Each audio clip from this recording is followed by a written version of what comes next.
그 사실을 빌미로 이 아이를 겁박을 하기 시작했어요. 나 물 떠와야 되는데 물 좀 떠다 줄래? 아니 내가 왜 물을 떠다 줘? 너 이러면 아이가 깨갱하고는 물 떠다 줘야 되는 겁니다. 뭘 또 청소한다. 너 이것 좀 이쪽 좀 썰어 줄래? 야 그건 네가 하는 일이잖아. 왜 나한테 시켜? 너 벌써 잊어버렸어? 이러면 또 마지못해 깨갱하고 쓰러야 되는데 죽을 맛입니다. 아버지를 쏘겠다는 양심의 가책과 함께 또 이게 하녀의 종이 되어버린 거예요. 이 하녀는 이걸 빌미를 해가지고 실컷 부려먹습니다. 이 아이가 견디다 못했어요. 그리고는 날 저녁에 아버지 방에 노크를 했습니다. 그리고는 문을 두드리고 들어갔습니다. 아버지 앞에 무릎을 꿇고 눈물을 흘리며 용서를 구합니다. 아버지 사실은 내가 아빠가 사랑하는 애완 오리를 내가 죽였어요. 보는 사람이 없길래 내가 두려웠어요. 땅에 파묻었어요. 그 얘기를 듣고 있는 아빠가 끌끌끌 웃으시면서 아빠 다 알고 있지? 그런데 나는 네가 언제 오나 기다리고 있었어. 얘야 아빠가 아무리 오리를 좋아한다고 해도 너보다 더 좋아하겠니? 아빠는 네가 무언 잘못을 해도 다 용서할 수가 있단다. 나는 네 아빠고 아빠가 이 세상에서 가장 사랑하는 것은 너니까. 아이는 이야기를 듣고 얼마나 기뻤던지 그동안에 쌓여있던 마음의 짐 훌훌 벗어 던졌습니다. 물론 말할 것 없이 하녀의 협박은 이제는 협박이 되지가 않죠. 오늘 본문에 보면, 오늘 읽은 본문에 보면 이 아이의 이야기와 같은 사람이 나옵니다. 바로 죄인인 한 여인입니다. 이 여인이 죄인인 한 여인이라고 되어 있는데 어떻게 죄인이 되었는지에 대한 기록이 없기 때문에 자세한 것은 알 수가 없습니다.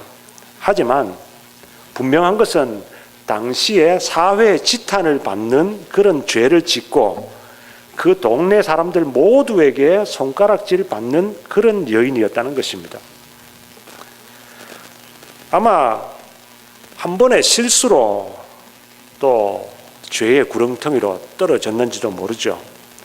그리고는 그 죄짐 때문에 모든 속박 가운데서 어떻게든지 벗어나려고 몸부림치지만 어찌할 수 없는 그런 삶을 살고 있었을 것입니다. 그런데 마침 그 마을에 예수님께서 찾아오셨습니다. 바리새인 시몬이라고 하는 사람의 집에 초청을 받으신 것이죠.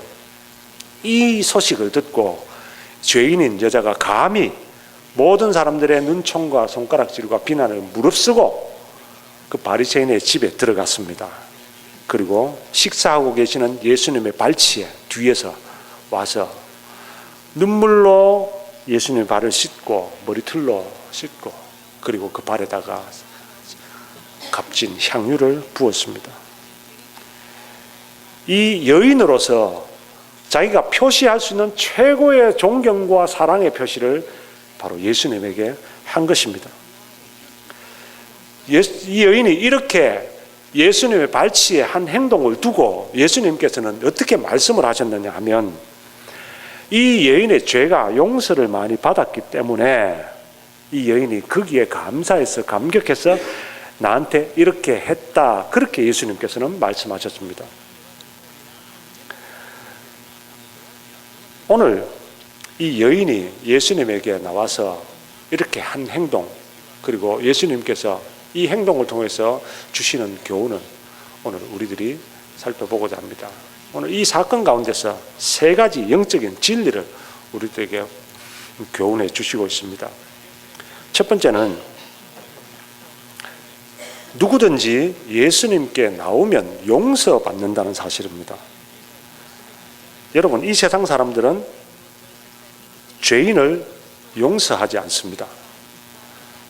이 세상 사람들은 죄인을 정죄합니다. 죄를 지은 사람은 당연히 그 죄에 대한 대가를 치러야 된다고 생각하고 그 죄를 사람들은 멸시하고 무시하고 정죄하고 비난을 합니다. 이웃은 말할 것도 없고 친구도 이 죄인을 정죄합니다. 성경에 나오는 욥의 세 친구도 이 욥이 죄를 지었기 때문에 이렇다고 하면서 욥을 정죄를 합니다. 심지어는 부모들도 형제들도 뭐 사소한 거는 그냥 용서하고 넘어가는 것 같지만 어떤 엄청난 상처를 주었다든지 실수를 했다든지 잘못을 저지르면 부모 형제들도 정죄합니다. 손가락질합니다. 비난합니다. 오늘 본문의 이 여인도 아마 자기 실수로 죄를 지었겠죠. 하지만 그 죄짐 때문에 부모 형제에게도 버림받지 않았나. 또 친구들은 말할 것도 없고 온 동네 사람들이 그에게 손가락질하고 정죄하고 있습니다. 오늘 본문 39절에 보니까 이 예수님을 초청한 바리새인 시몬이라고 하는 사람도 체면에 있어서 말은 안 했지만 여인이 예수님에게 하는 행동을 보고 속으로 이렇게 이야기했습니다. 예수를 청한 바리새인이 이것을 보고 마음에 이르되 이 사람이 만일 선지자라면 자기를 만지는 이 여자가 누구고 어떠한 자 곧 죄인인 줄을 알았으리라. 이 바리새인 시몬을 비롯해서 모든 사람들이 이 여인을 손가락질하고 있는 겁니다. 지금 비난하고 있는 겁니다.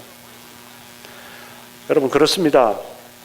이 세상에는요 죄를 지은 사람은 용서하지 않습니다. 비난하고 정죄하고 손가락질합니다.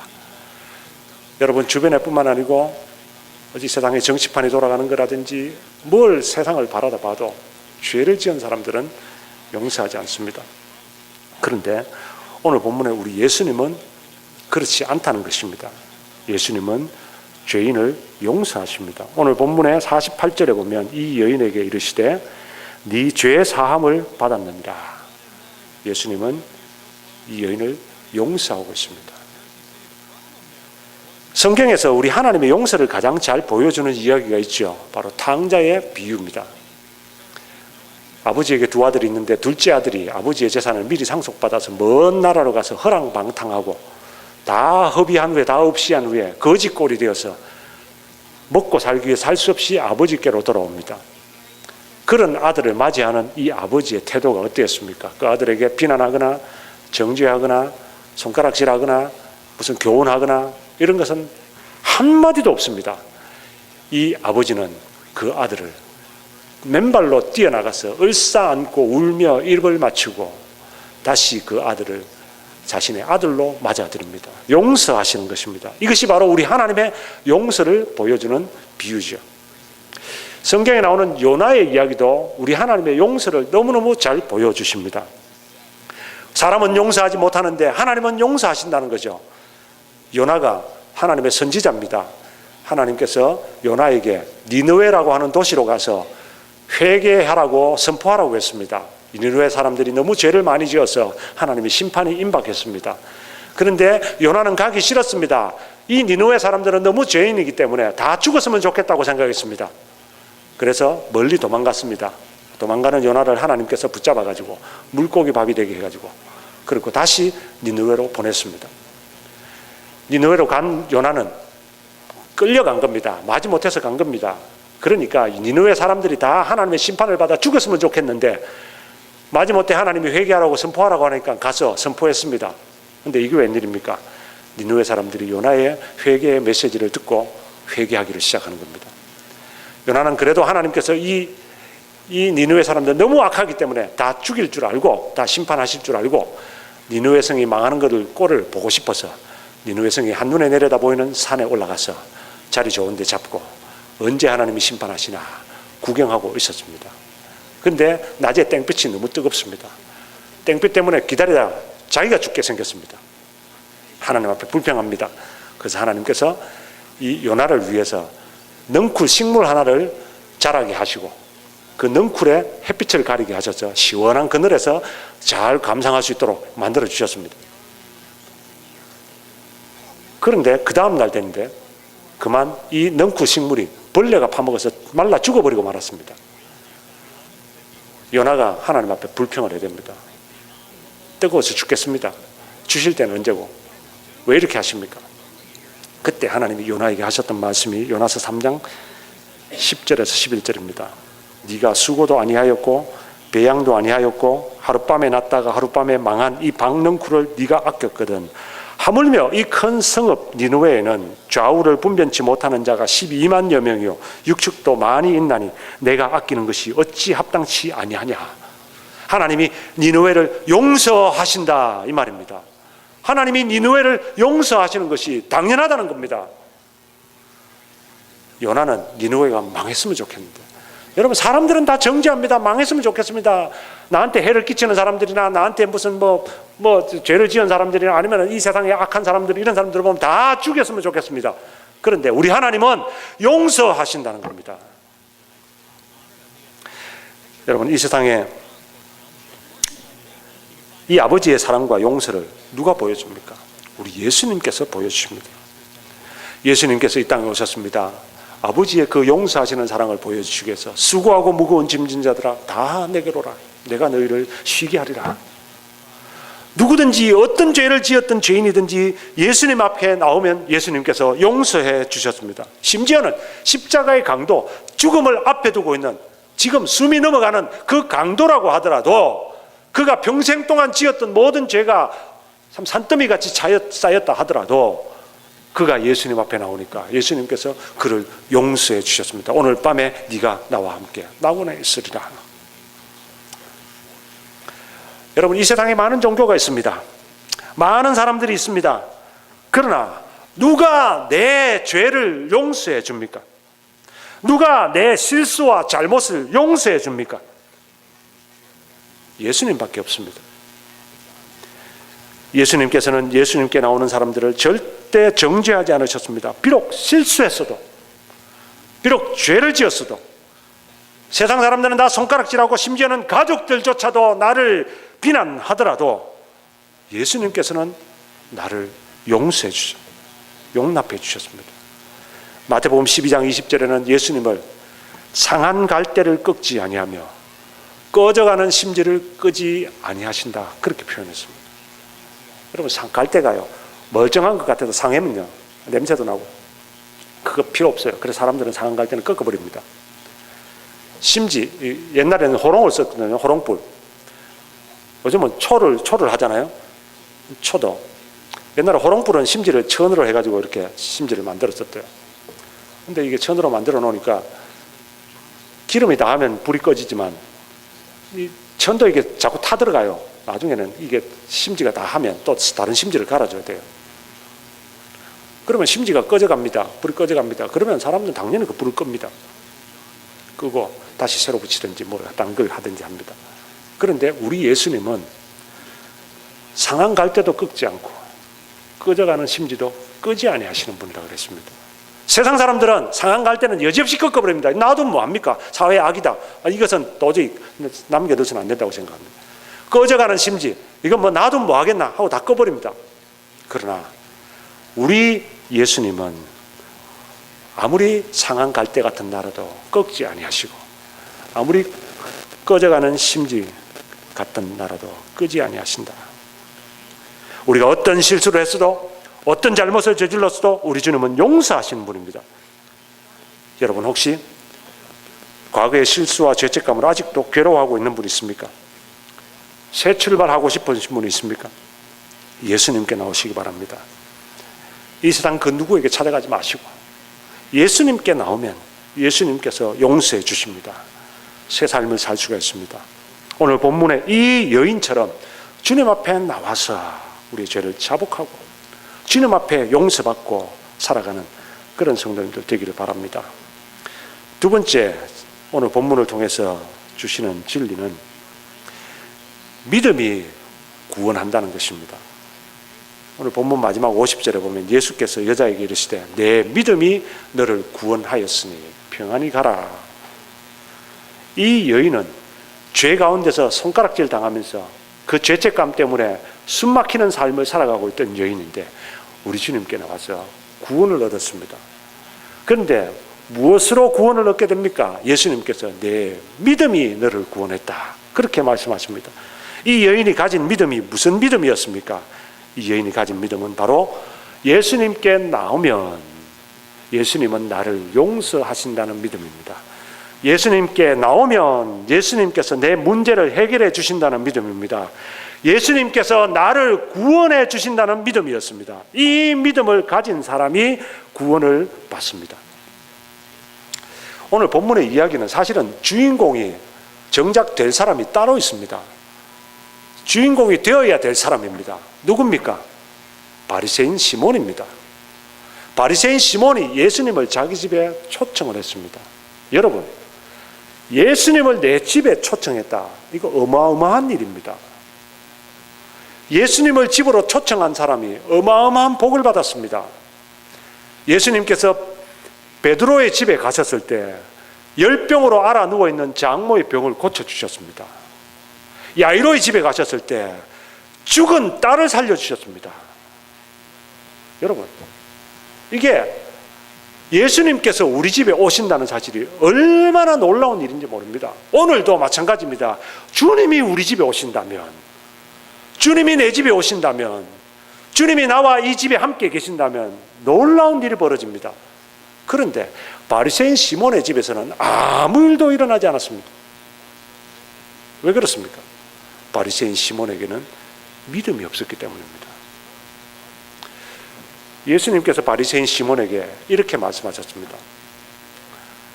너는 내게 발 씻을 물도 주지 아니하였고, 이 지금 근동 지방에 아시아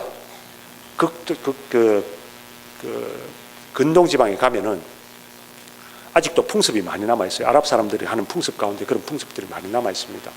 손님을 초대하면, 손님이 집에 오면, 거기는 광야 땅입니다. 흙땅이란 말이죠.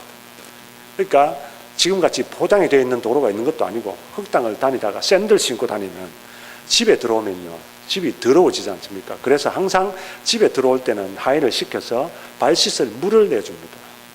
그러면 발을 씻고 손을 씻고 그렇게 집에 들어오게 합니다. 그게 그 사람들의 관습입니다. 근데 이 바리새인 시몬은 예수님을 집으로 초청해 놓고 발 씻을 물도 안 줬다 그랬습니다. 왜 초청했는지 모르겠어요. 그 다음에 너는 내게 입 맞추지 아니하였고, 고대 근동의 관습은 손님이 오면 맞이할 때는, 우리는 뭐 손님 처음 오면 악수를 한다든지 헉을 한다든지 반가운 손님은 헉을 한다든지 하지 않습니까? 근데 중동 지역에는 뽀를 맞댑니다. 지금도 아랍 사람들이 만나면 서로 뽀를 맞대죠. 정상, 외국 정상들하고 정상회담할 때, 우리나라 대통령도 가도 사우디아라비아 왕을 만나면 어떻게 합니까? 뽀를 맞댑니다. 이렇게. 그게 그 나라 관습입니다. 그런데 예수님이 자기 집에 초청해 놓고 이 바리새인 시몬은 예수님에게 그렇게 하지 않았다. 그 다음에 예수님께서 말씀하시기를 너는 내 머리에 감람류도 붓지 않았다 그랬습니다. 그때 이 중동지역은 물이 귀하니까 사람들이 입에 몸에 냄새를 없애기 위해서 향유나 이런 것을 많이 씁니다. 향수나 이런 것을 많이 쓰죠. 그러면 바깥에서 이제 오는 손님들을 맞이할 때, 귀한 손님들 오면 이 향유나 향유를 이렇게 머리에 부어줍니다. 그러면 그 향유 때문에 온몸에 이게 더러운 이런 것들을 감춰지게 되죠.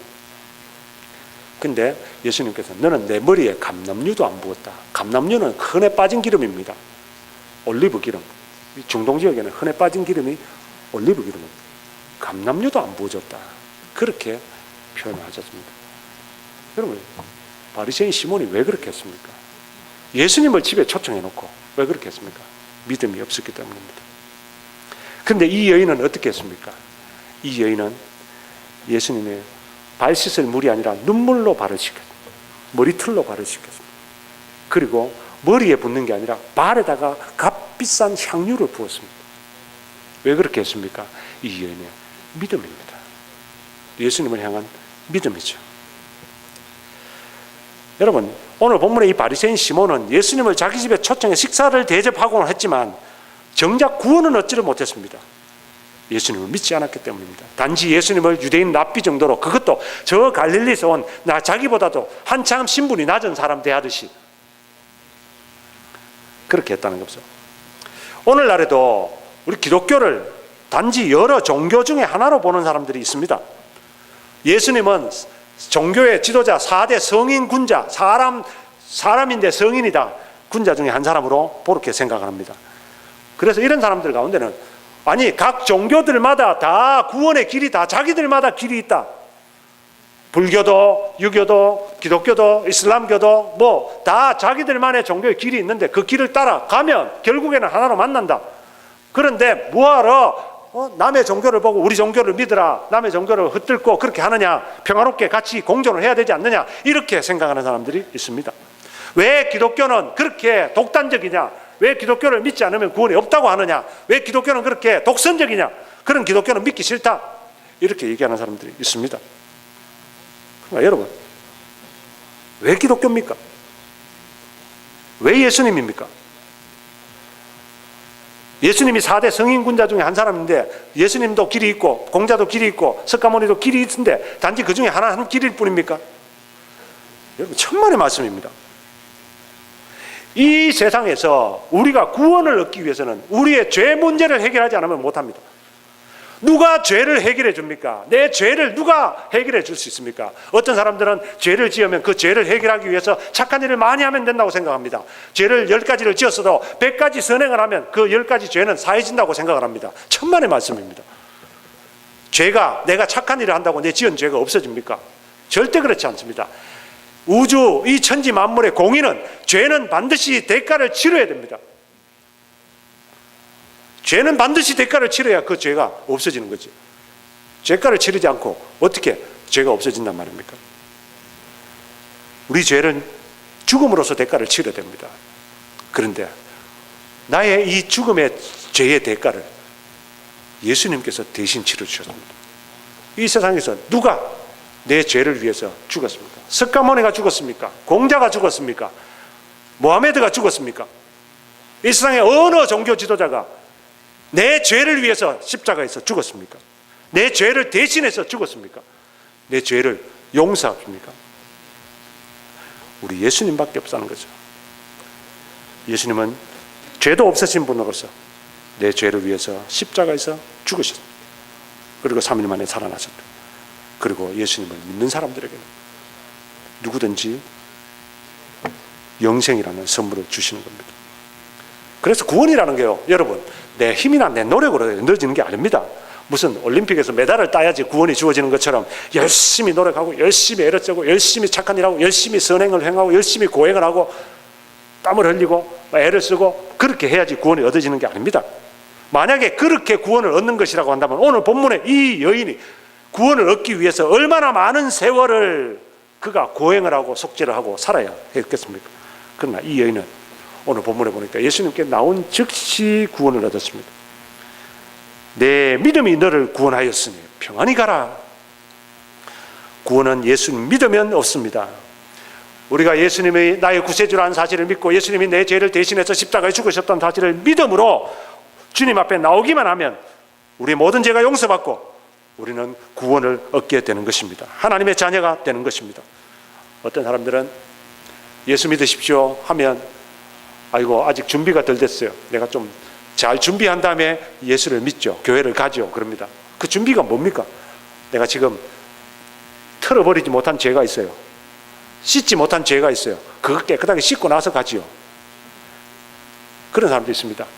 아, 교회를 가서다 이러면 아이고 지금은 내가 좀 더 하고 싶은 것도 많고 이러니까 좀 더 다 하고 뭐 그런 거 다 끊고 난 다음에 그러고 나서 이제 내가 가지요.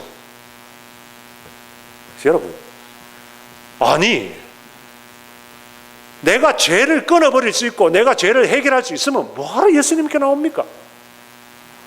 내 스스로 다 도박도 끊을 수 있고 뭐 술 담배도 끊을 수 있고 뭐 내 죄 지은 거 다 내가 스스로 해결할 수 있고 그렇게 깨끗하게 해결하고 나면 예수님 앞에 뭐하러 나옵니까? 그거를 내가 스스로 그냥 잘해서 살지.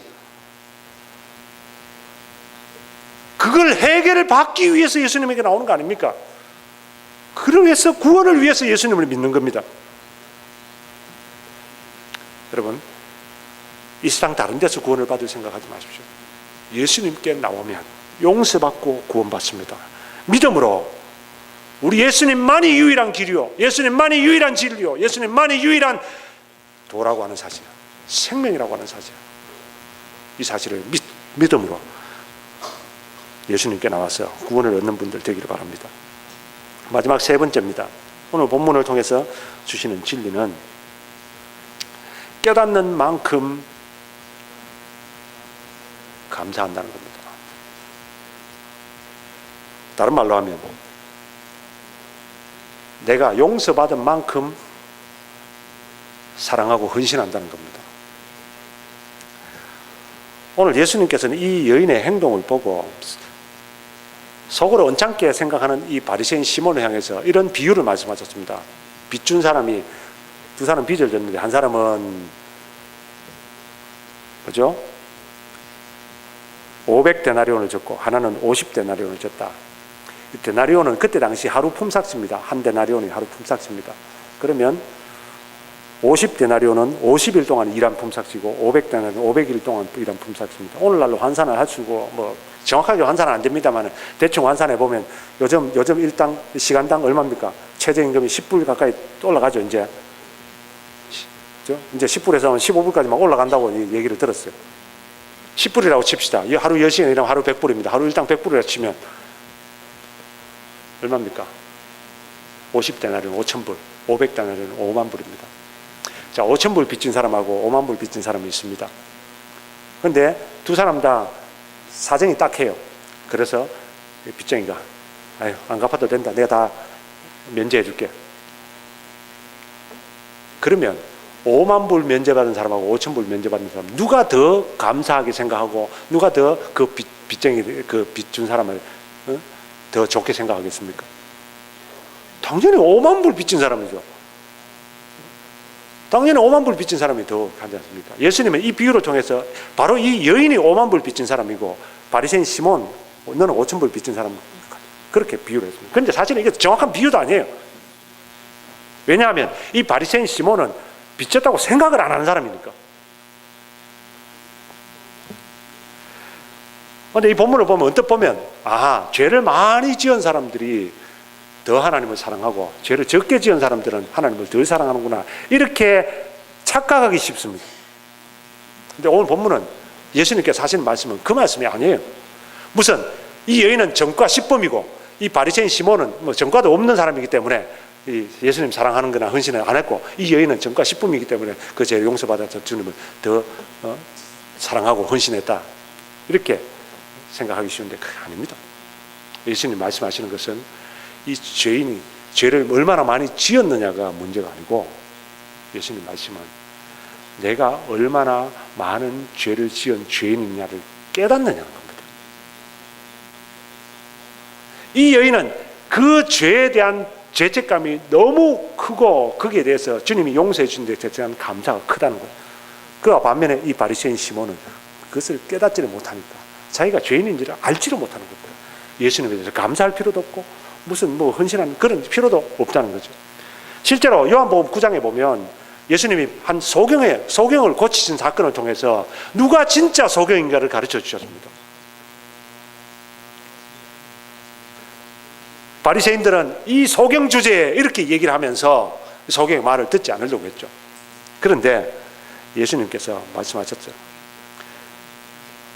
누가 소경이냐? 너희들이 소경이다. 그때 바리새인들이 요한복음 9장 40절에 41절에 바리새인 중에 예수와 함께 있던 자들이 이 말씀을 듣고 가로되 우리가 소경인가? 우리도 소경인가? 예수께서 가라사대 너희가 소경되었다면 죄가 없으려니와 본다고 하니 너희 죄가 그저 있느니라. 이 말은 무슨 말이냐면 자기 죄를 죄인 줄도 모르고 깨닫지도 못하고 그냥 살아가는 사람, 그 사람들이 진짜 죄인이라는 거예요. 반면에 내가 죄인이라는 사실을 알고 세리처럼 주님 앞에 나와서 기도할 때 감히 고개도 못 들고 주여 나는 죄인이로소이다 하는 사람들은 정말 보는 사람, 영적으로 눈을 뜬 사람이라 이 말입니다. 여러분, 내 죄가 크다고 생각하는 사람일수록 그만큼 용서받은 것이 크기 때문에 더 많이 감사하고 더 많이 헌신합니다. 은혜를 많이 입으면 많이 입은 만큼 은혜를 보답하는 마음이 크기 때문입니다. 자, 그러면 오늘 우리의 모습을 보면 딱 알 수 있습니다. 누가 하나님의 은혜를 많이 받은 사람이냐, 누가 하나님의 은혜를 못 받은 사람이냐, 누가 죄인이냐, 누가 의인이냐, 대부분 드러납니다. 이 오늘 본문에 나온 이 여인과 같이 정말 주님 앞에 나올 때마다 눈물로 나와서 머리털로 씻고 주님 앞에 자기의 가장 좋은 것까지도 아낌없이 내어드리는 그 사람, 정말로 용서받은 것 때문에 그게 감사해서 감사하며 내 있는 것도 아낌없이 주님 앞에 헌신하는 사람, 그 사람. 아니면 오늘 바리새인 시몬처럼 예수님을 자기 집에 초청을 했는데 예수를 믿기는 하는데 뭐 내가 뭔 그렇게 잘못된 게 있는가, 내가 뭔 죄를 지은 것도 별로 없어, 뭐 저런 죄 많은 죄인들하고 같이 있는 게 너무 거북하고 부담스러운 거예요. 그냥 뭐 예수님 뭐 생색만 내는 거예요. 예수님 봉사하라니까 봉사하고, 뭐 하라니까 하고, 생색만 내는 거예요. 예수님 식사 대접을 하라니까 식사 대접을 하고. 근데 정말로 그 마음에 은혜에 감사하여 감격하여 하는 것은 하나도 없는 바리새인 시몬과 같은 사람. 어느 쪽입니까? 저와 여러분들 하나님께 얼마나 은혜를 입었습니까? 그 은혜를 얼마나 감사하고 얼마나 헌신을 하고 있습니까? 제가 전도할 때 하는 예화 하나를 제가 말씀드리고 마치려고 합니다. 어느 나라에 왕이 있었습니다. 그리고 그 나라에 다른 사람들에게 빌부터 먹고 살아가는 거지가 있었습니다.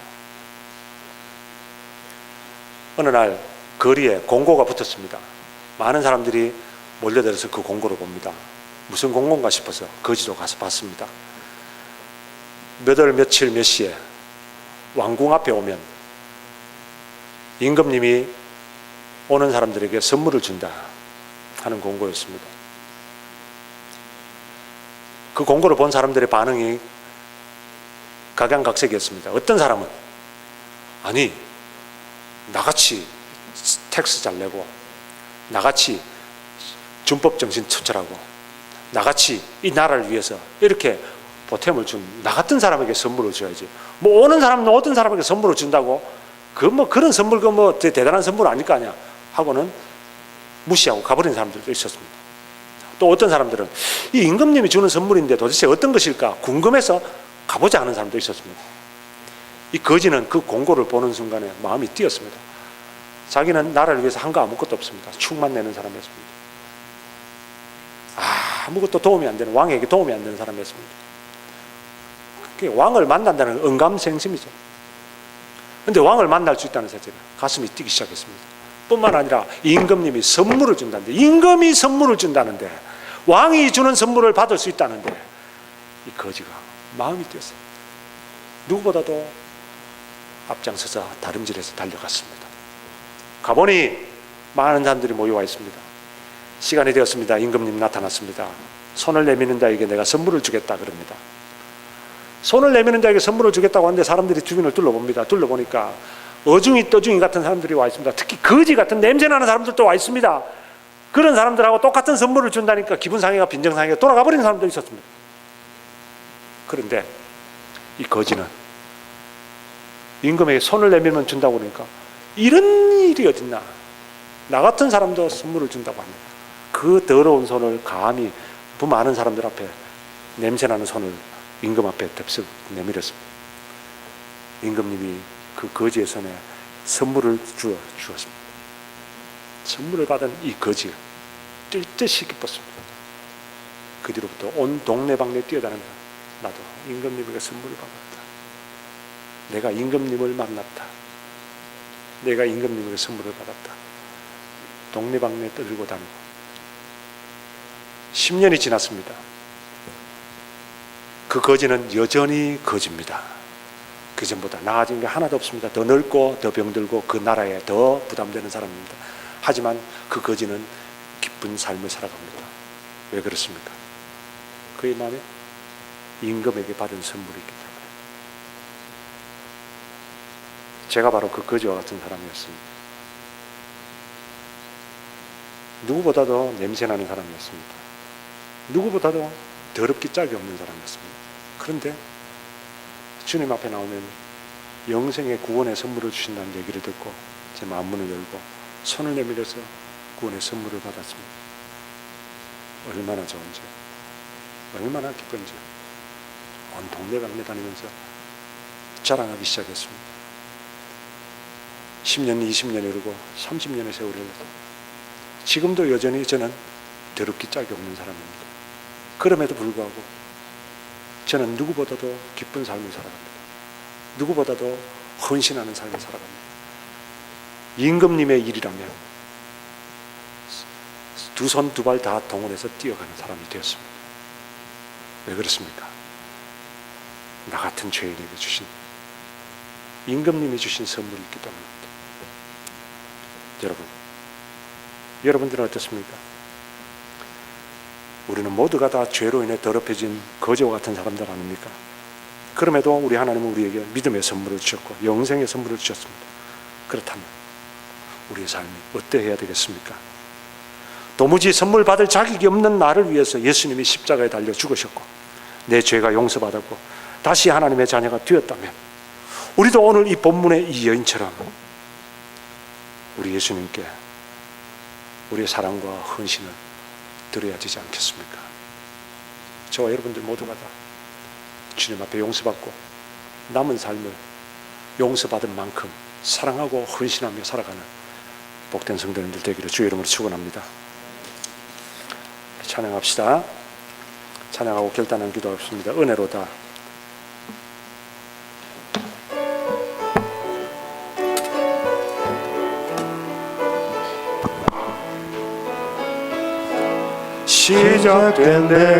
시작됐네 우리 주님의 능력이 나의 삶을 다스리고 새롭게 하네 자유하네 죄와 사망으로부터 나의 삶은 변하구나 충만하네 은혜로다 주의 은혜 한량없는 주의 은혜 은혜로다 주의 은혜 변함없는 신실하신 주의 은혜 다시 한번 합시다. 시작됐네 우리 주님의 능력이 시작됐네 우리 주님의 능력이 나의 삶을 다스리고 새롭게 하네 자유하네 죄와 사망으로부터 자유하네 죄와 사망으로부터 나의 삶은 변하구나 충만하네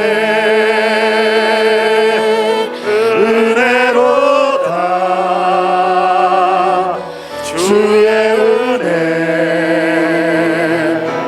한량없는 주의 은혜 은혜로다 주의 은혜 변함없는 신실하신 주의 은혜로다 주의 은혜 은혜로다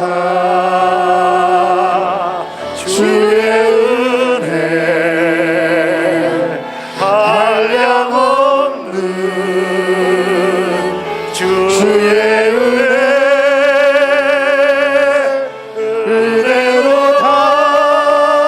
은혜로다 주의 은혜 변함없는 신실하신 주의 한번 합시다. 은혜로다 주의 은혜 은혜로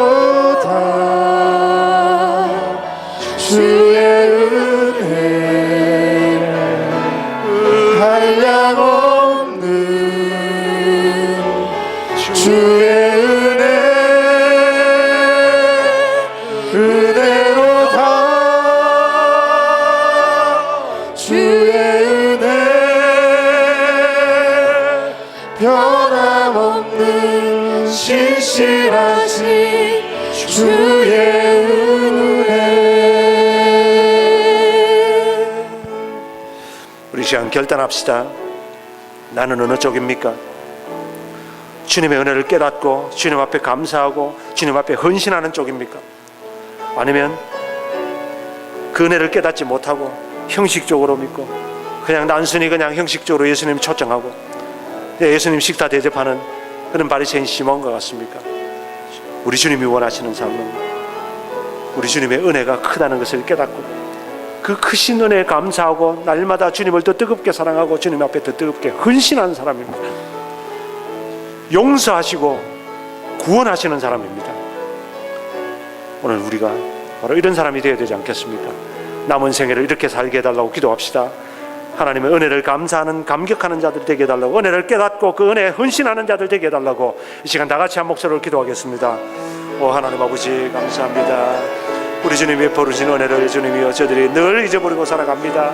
아버지 하나님이여, 그러나 오늘 다시 한번 이 죄 많은 여인이 주님 앞에 나와서 용서 안 받은 것처럼 주님이 우리도 날마다 주님 앞에 나와서 용서 안 받고 아버지 하나님이여 구원받는 저희들 되게 하여 주시고, 주여 우리 주님이 구원하심으로 말미암아 용서하심으로 말미암아 주님의 은혜에 감사하여서 주님의 은혜에 감격하여서 우리 주님의 은혜를 사랑하고 우리 주님을 더더욱 뜨겁게 사랑하고 주님 앞에 헌신하는 내가 가진 향유를 깨뜨리는 자들 다 될 수 있게 해주시기 바랍니다. 아버지 하나님이여, 내게 있는 것을 주님 앞에 드리기 위하여서 주여 주님은 내 것에 있는 것을 주님 앞에 아낌없이 드릴 수 있는 헌신하는 자들이 아버지 하나님이여 저희들이 될 수 있도록 축복해 주시고 우리 이제 제일 하는 교회가 될 수 있도록 하나님 아버지 축복하여 주시옵소서. 하나님, 이 세상에 죄를 용서할 분은 주님밖에 없는 줄 믿습니다. 사람들은 정죄하지만 우리 주님은 정죄하지 않으시고 용서하십니다. 그 크신 주님의 은혜를 저희들이 받았사오니 아버지 하나님, 오늘 본문의 이 여인처럼 눈물로 주님의 발을 씻고 향유를 깨뜨리는 시극히 순전한 헌신, 우리 주님의 사랑에 감격하여서 헌신하는 성도들이 다 될 수 있도록 축복하여 주시옵소서. 아버지 하나님이여, 형식적으로 믿는 것이 아니라 딱딱해진 감정을 가슴을 가지고 주님이여 습관적으로 믿는 자들이 아니라 아버지 하나님, 날마다 주님이 베푸르신 용서와 그 은혜를 깨닫고 그 용서와 은혜에 감사하고 주님을 더 뜨겁게 사랑하고 주님 앞에 내가 가진 가장 소중한 것도 아낌없이 내어드리는 헌신하는 우리 성도들, 우리 주제 제일 하는 교회가 될 수 있도록 축복하여 주시옵소서. 이제는 우리 주 예수 그리스도의 은혜와 하나님 아버지의 사랑과 성령의 교통하심이 오늘도 우리 주님께 나와서 용서받고 구원받고 그 은혜에 감사하여서 감격하여 더 뜨겁게 주님을 사랑하고 헌신하기를 소원하고 결단하고 다짐하는 이제는 우리 모든 성도들과 유죄 제일 하는 교회 위에 영원토록 함께 있을지어다. 아멘.